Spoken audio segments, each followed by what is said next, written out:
leta idashizeho umugambi w'ingene hoboneka ingene amafaranga ava hanze yinjira muri iki gihugu nk'uko ibindi bibikora, iki gihugu Burundi gaza kukigora kuva muri izi ngorane.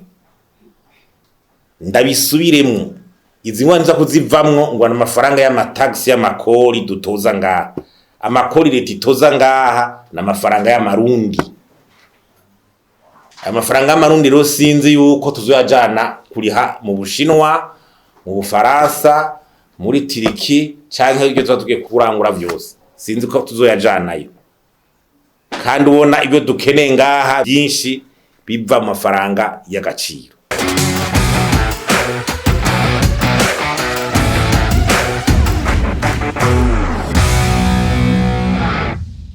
Nkuko mwaraye muvyumvise, leta y'u Burundi yaragize gusubiramwo integuro y'amafaranga leta izokoresha uyu mwaka, ico bitari vyo budgetaire mu Gifaransa, kandi ibahaje gusohoka icegeranyo rapport trimestrielle y'amezi 3 ya mbere y'uyu mwaka w'ivy'amafaranga leta izokoresha. Bwa mbere ho kubona iyo revision ibaye twe turabishima kandi twari twabisavye, kuko uravye ingene integuro yari imeze, amafaranga uravyazoba warabona yuko n'igihe byari igisohoka twari twarabivuze. Neje bundi mwe ko twashikije dusaba yuko iyo revision yoboneka kandi niyo raporo igasohoka. Muguye ko biraba rero iyo revision nubwo yasohotse turabona yuko biheje kwerekana yuko Burundi buri mu ngwane z'ubutunzi zidasanzwe. Turi mu ngwane z'ubutunzi zidasanzwe. Mu Gifaransa bayita situation économique difficile. Imaze kuba nkaco bita crise économique iri kiramara umwanya munini. Ivyo rero leta no kuvyemanga kugira hace hafatwa ingingo zindi zidasanzwe mu guhindura ingene abantu bigenza cyane cyane mu baturongoye n'ingene batunganya ivy'imigambi, kuko bibandanije uko biri turashikayo. Urabona neza yuko n'ivyavuzwe ati habaye haragarikwa ibyo by'inyubako ibinabiriya dutera tuja ahantu ico bita investissement umengo irikira genda isubira inyuma atayiri. Donc ibikorwa byo kugwiza umwimbo mugabo ideni riguma giyongera. None tugaje muri situation ideni riguma rifatwa rya leta rija kubeshaho leta. Ico ni kibazo gikomeye, kandi aho gikomere nuko nkuko ya nteguro twayisomye ijya deficit kijya gihengeri 10 miliyari amajana 7 haca hiyongera ko ayi miliyari amajana 9 yitezwe mu mfashanyo. Nukuvuga ko hari miliyari 1,600 burya bitaboneka neza, kuko imiliyari amajana 7 utabona izo yakura, imiliyari amajana 9 uziteze mu bagufasha atakintu cyo kirahenuka ingene ayo mafaranga y'abagufasha yinjira. Kuko turavye mu cegeranyo c'Ibanki Nkuru y'Igihugu twarabonye yuko nayo mafaranga bafasha amezi 3 ya mbere habonetse make cyane. Cyo gitubona nibazo by'amadovize biguma ikibazo cyabaye ndanse, kwinjiza ibitoro byose biguma ari ikibazo kiriko kiragorana. Kandi urana ko muri yo nteguro na leta yahagaritse ngo ibikorwa bishobora kuriho amafaranga mva makungu. Nivyo rero bishobora kuza biza gufasha mu migambi itandukanye. Urumva biko biragaragara yuko turatoje mu bibazo bidasanzwe. Mugabo rero tubona nuko hagumaho ico twokwita amafaranga bayajanye mu bintu bitavututse bitagaragara, kandi kugwanya bakaboko nibiturire muri leta nta ngingo zikomeye ziriko zirafatwa. Zanze uhazakuru de konti zigeza kuzazira konti ningira amafaranga ari karakoresha nta buryo ziriko ziraronka bukuye ntaki. Urabona neza ko hari kibazo mu bantu bo muri leta batemera inzego ziba controla ikibazo kandi zemewe n'amategeko n'ibwirizwa shingiro.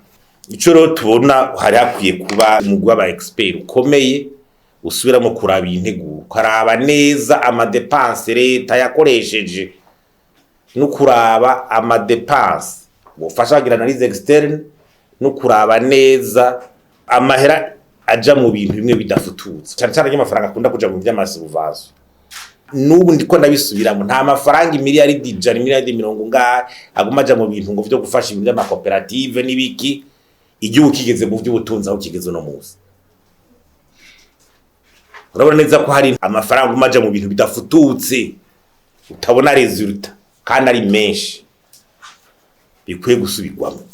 Ikigira kabi nuko ibintu usanga amamisiyo rutavana ko abirirwa ruguru bagira gute za RTN mezirirwa ziraherekeza abategetsi gukuva ibintu gusanga ko barakwiragira mu bihugu rusange baja kuraba bijya n'ibintu byose byerekana ko bataratahura neza amafaranga ya leta itegeza gukoreshwa atari karase arasesagurwa.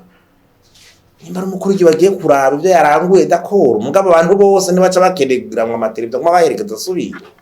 Ikibazo igikurikira nuko leta itegeza gutagura ico bita stratégie de mobilisation de financement extérieur.